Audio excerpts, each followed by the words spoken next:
Bienvenue sur la chaîne Savoir Investir. Pensez à vous abonner et à activer la cloche de notification pour recevoir nos nouvelles vidéos. Trader les nouvelles économiques. Le Forex est le domaine de prédilection des traders intrajournaliers.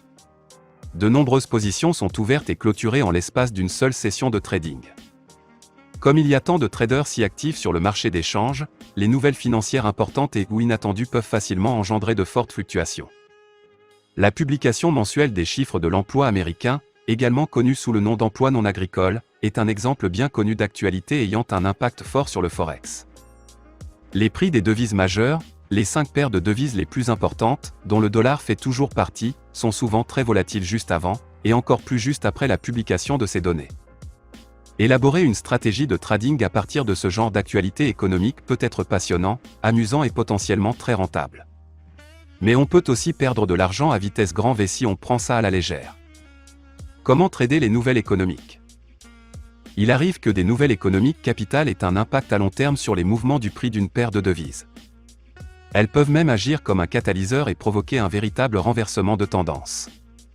Dans la majorité des cas, toutefois l'effet direct et visible de l'actualité économique a une durée de vie limitée, de 60 à 90 minutes. Ensuite, les prix retournent généralement lentement au niveau qu'il avait avant la publication des nouvelles. Cela signifie-t-il pour autant que les événements économiques importants n'ont aucun effet au terme de ces 90 minutes? Non, mais leur impact direct s'atténue la plupart du temps. Par la suite, ces nouvelles ne deviennent qu'un des multiples facteurs pris en compte par les traders pour décider d'ouvrir ou de fermer une position. Les graphiques en 5 minutes. Comme nous ne nous intéressons qu'à une période de 90 minutes, afin de faire un trade à durée de vie très limitée, nous allons utiliser des graphiques en chandelier de 5 minutes pour observer le cours de la paire de devises ciblées. Il faut rechercher un signal d'entrée très clair dans les moments suivant l'annonce de la nouvelle. La différence entre les chiffres annoncés et les prévisions.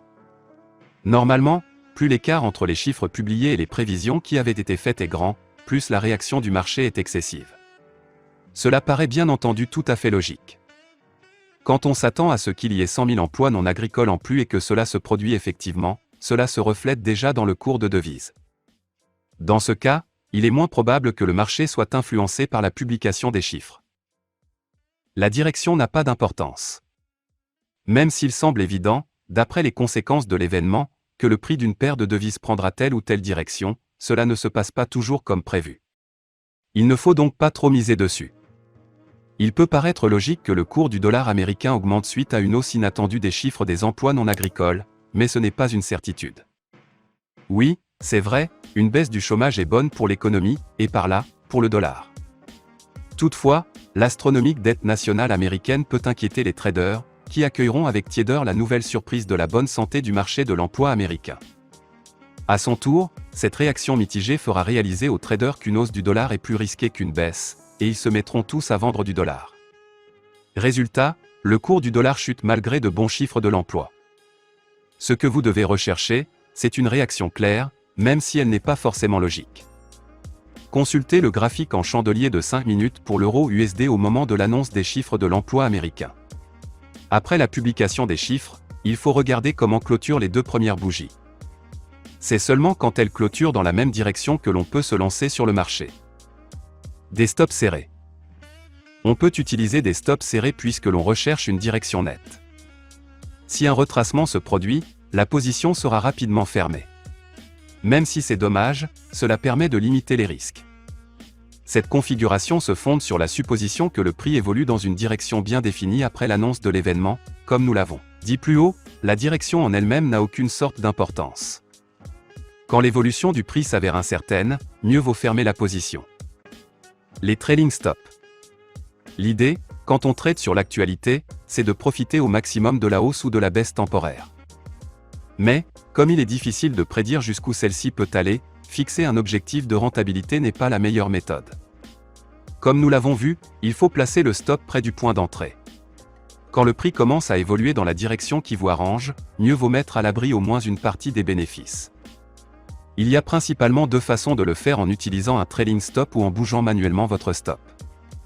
Un trailing stop est un stop qui se déplace automatiquement au fil de l'évolution de la position, à une distance définie à l'avance, par exemple, 30 pips. Ensuite, Quand le prix se déplace de 30 pips dans votre direction, le stop devrait automatiquement se placer sur votre seuil de rentabilité. Si le mouvement est fort, un trailing stop vous permet de surfer sur toute la vague sans risque d'en être éjecté à cause d'un objectif de rentabilité ou de perdre votre argent s'il y a un retracement des prix. Vous pouvez évidemment aussi déplacer votre stop vous-même, mais cette méthode introduit une dimension psychologique à laquelle tout le monde ne peut pas faire face. En résumé, trader les nouvelles économiques peut générer des bénéfices rapides, mais c'est une stratégie risquée. Il est donc essentiel d'attendre que la direction soit clairement définie, qu'il s'agisse d'une hausse ou d'une baisse n'a aucune importance, et de mettre en place des stops serrés afin de limiter les risques.